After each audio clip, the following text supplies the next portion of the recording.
Բարի երեկո սիրելի հայրենակիցներ, օրը 5 շաբթի է եւ մեր խոսելու կարևոր օրերից մեկն է մեր ալիքում եւ ուզում եմ ասել, որ երբ որ նայում ենք Հայաստանի Հանրապետությունում ինչ է կատարվում,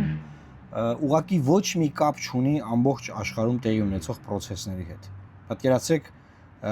ամբողջ գիշեր ռմբակոծվում է մեր հարևան Իրանը, Միացյալ Նահանգները հայտարարում է, որ ստորագրված մեմորանդումը, որ խաղաղություն էին ձեռք բերել, բան հիշում եք, այլևս առ-ոչինչ է, չնայած դեռ հույսեր կան, որ ինչ-որ բանակցություններ կլինեն, բայց ամբողջ գիշեր ռմբակոծություններ են եղել, պատասխան ռմբակոծություններ ծոցի երկրների, որոշ երկրների նկատմամբ, եւ նայում ենք Հայաստանում ինչ է կատարվում։ Ես չեմ հասցրել արձագանքել Գագիկ Ծառուկյանի հետ կապված գործին,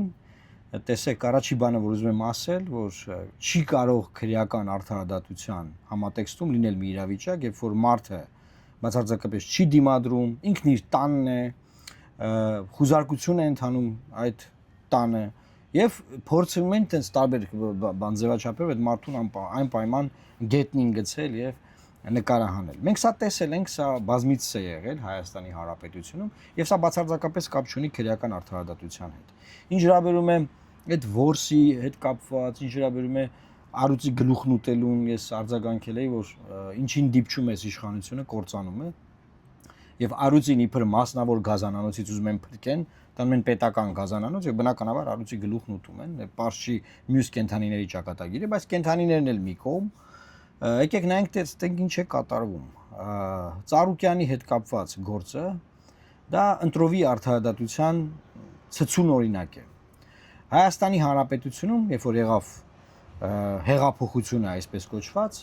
ինչ սկզբունք որտեղ գրվեց դրանից առաջ մեր կողմից լոբինգով եւ դրանից հետո, որ բիզնեսը եւ քաղաքականությունը պետք է տարանջատվեն։ Դրանից հետո ինչ եղավ։ Երբ որ Փաշինյանին ձեռնտու էր, որ բիզնեսմենները իր օգտին որևէ բան անեին, նա ասում էր ոչ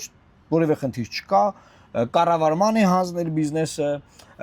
նա օլիգարխ չէ, խոշոր սեփականատեր է, արագ օլիգարխները դարձան խոշոր սեփականատերեր։ Երբ որ հիմա իրան պետք էր այս ընտրություններին, դարձան նորից օլիգարխներ, այսինքն մինչև դեռ ասում ենք բա օլիգարխներն, ասում էր, բայց մեր ռեժիմի օրոք հեղափոխական այս ո՞նց կարա մեկը լինի օլիգարխ, չի կարա, չէ՞, հա։ Դա մար խոշոր սեփականատերեր են։ Հենց որ պետք էր որ օլիգարխներն են, արագ դառնում են օլիգարխներ, այսինքն իշխանությունը օրվա իր հրամայականից ելնելով ինքն իր անելիքն անում է։ Երբ որ պետք է աշկ է փակում ամեն ինչի նկատմամբ, երբ որ պետք չի գործողություններ է իրականացնում, եւ դրա համար խոսքը գնում է ընդհանրապես ընտրովի արդարադատության մասին։ Ես մտովի հիշեցի 2018 թվականը, երբ որ առաջին մեծ բանավեճներ, որ Հայաստանի պատմության մեջ ընտրությունների ժամանակ լինում է բանավեճ։ Այդ բանավեճի ժամանակ ես եմ այդ հարցը բարձրացրել եւ բոլորը հիշում եք ինչ մեմ էր դարձել, երբ որ ասում եմ Ծառուկյանին, ասում եմ, որ ինչ գործ ունեք, շարունակում եք մնալ քաղաքականության մեջ։ Հիշում եք։ Եվ ինքը այնտեղ ինձ ասում է, բա դու ինչ ես արել երկրի համար, ես ասում եմ, ես կլասիկ падգամավոր եմ, ինչ նկատի ունեմ, որ կլասիկ քաղաքական գործիչ եմ, այսինքն պրոֆեսիոնալ զբաղվում եմ դրանով։ Ասենք գազի կալոնկա չեմ աշխատացնում ու նաև քաղաքականությամբ զբաղվում, կամ կազինո չեմ աշխատացնում ու նաև քաղաքականությամբ զբաղվում։ Ասում եմ, դասական քաղաքական գործիչ եմ, եւ նա ինձ ասում է, այքու կլասիկ ցավը տանեմ, բան։ Եվ մեր ժողովուրդը կլասիկ падգամավորը, կլասիկ քաղաքական գործիչը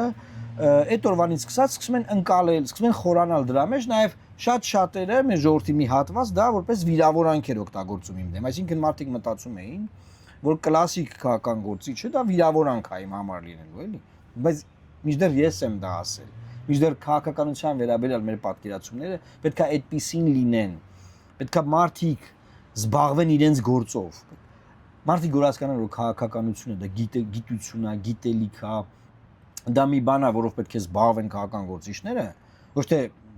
բոլորը պետք է զբաղվեն, ովքեր դա ինձ բան չեն հասկանում։ Եվ հետո երկրի ճակատագիրը մարդկանց ճակատագրերի հետ խայտարակ բաներ տեղի ունենան։ Խեղեն հազարավոր մարդկանց ճակատագրեր։ Եվ որ այս 18 թվականին այդ հարցը բարձրացնում էի, դրա մասին էր։ Պետք է ասենք 18 թվականից անցել է 8 տարի։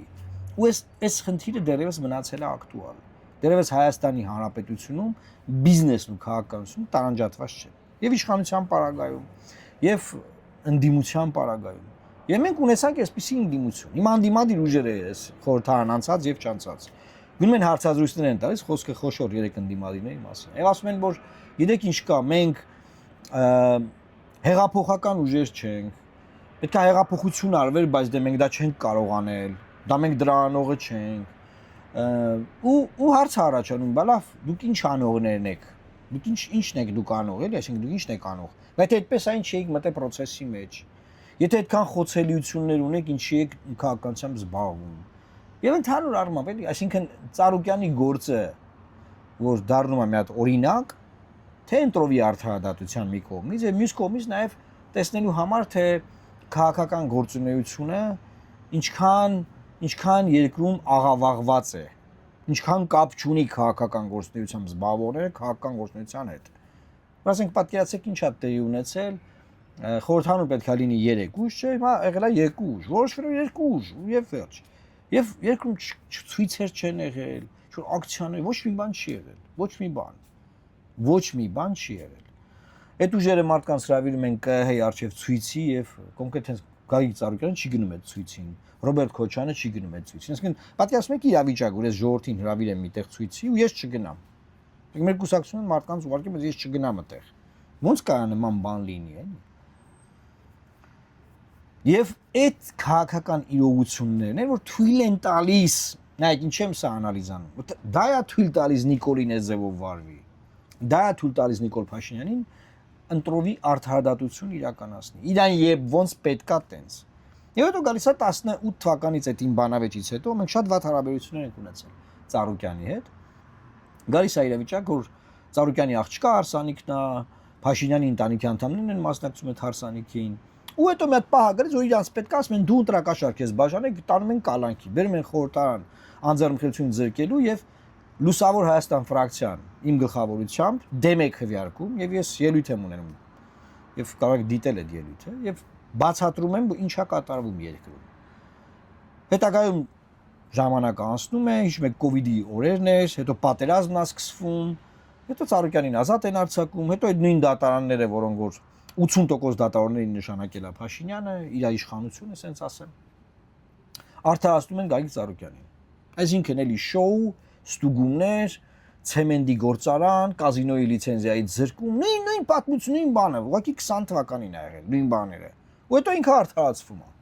Ու հետո նույնիսկ ինքը շարունակում է զբաղվել քաղաքականությամբ, ինք գայս ասում է մենք 3 խոշոր ուժերով էսա Գյումրի 2 ենք անում, Քոչարյանն է ասում, էսա ժողովուրդ։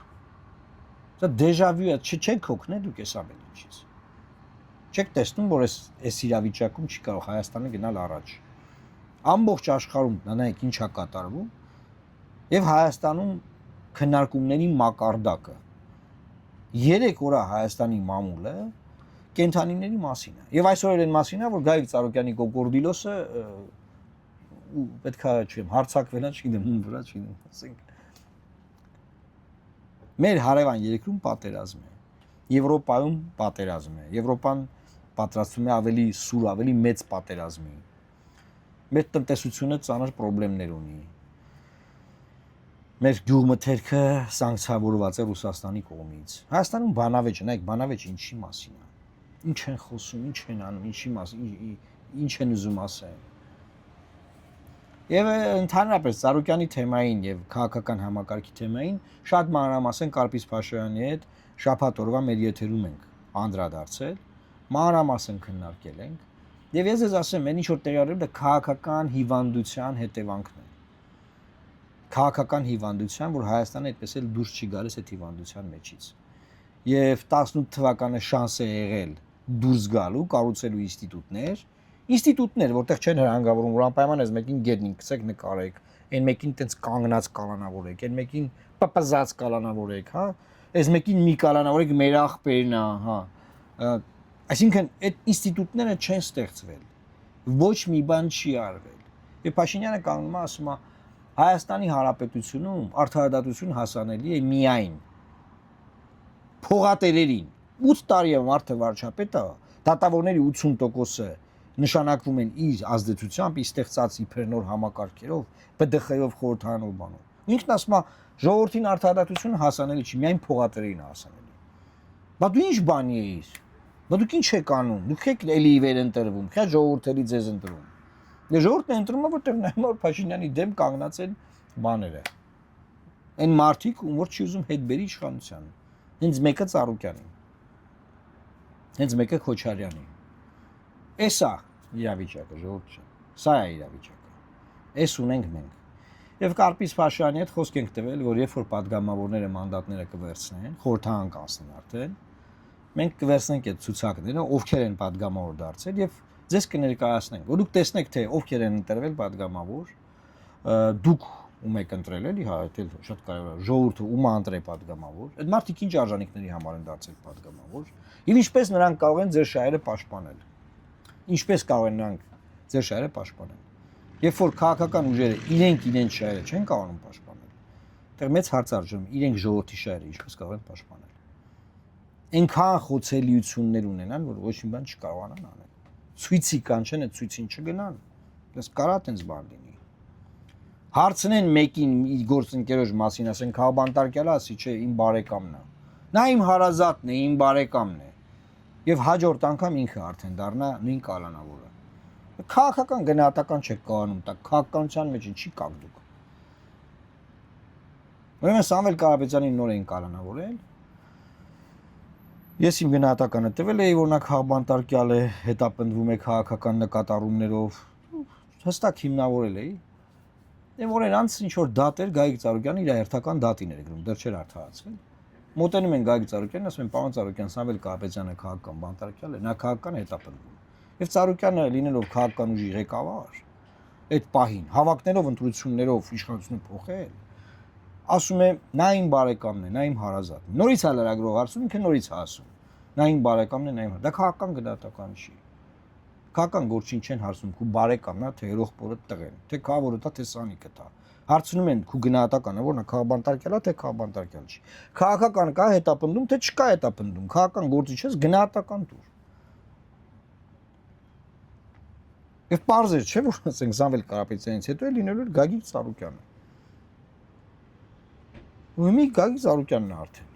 Ումի լրագրողները գնացել են Սամվել Կարապետյանին էին հարցնում Գագիկ Ծառուկյանի մասին ինչ կարծիքի է։ Որ գնահատական տա։ Եվ գնահատականը տվեց չնայած եւ էլի ասեց որ նա մեր բարեկամն է, լավ մարդ է, ուժեղ մարդ է, հաղթանդամ մարդ է։ Հասկացանք։ Բա քաղաքական գործունեությանը ինչ ա լինելու Հայաստանում ժողովուրդ ջան։ Մարդկանց ճակատագրերով որ զբաղվում են քաղաքական ուժերը, վերջը ուր են տանում այս ժողովրդին։ Այս երկրին ուր են տանում, ինչ ա լինելու։ Ուր ենք հասնելու, ոնց ա լինելու։ Այս հարցերի շուրջ էինք ամբողջ քարոզարշավի ժամանակ խոսում, որ հույս ունեինք, որ մարդիկ պետքա լսեն։ Երեք Կարպիսը լավ բաներ ասում, մեզ լսում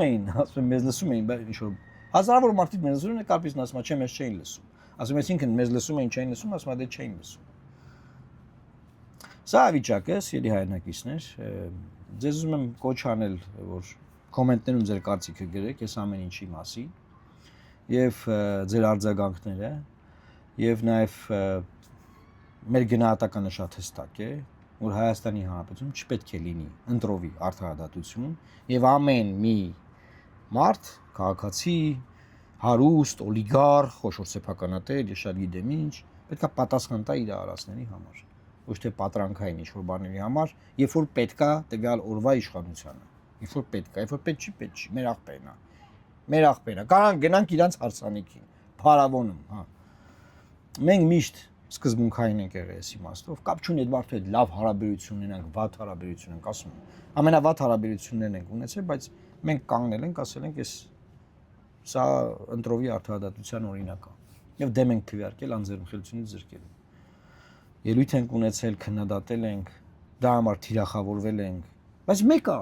չենք հասկացրել, մեկը չեն հասկանում, չի հասկացվում, տեղ չի հասնում այդ ուղերձները, չգիտեմ ուր է գնում, չգիտեմ ոնց է ձև, ոնց է ստացվում, էլի, որ երբ որ մարդկանց բացատրում են, որ Գյումրի երկուս չի լինելու,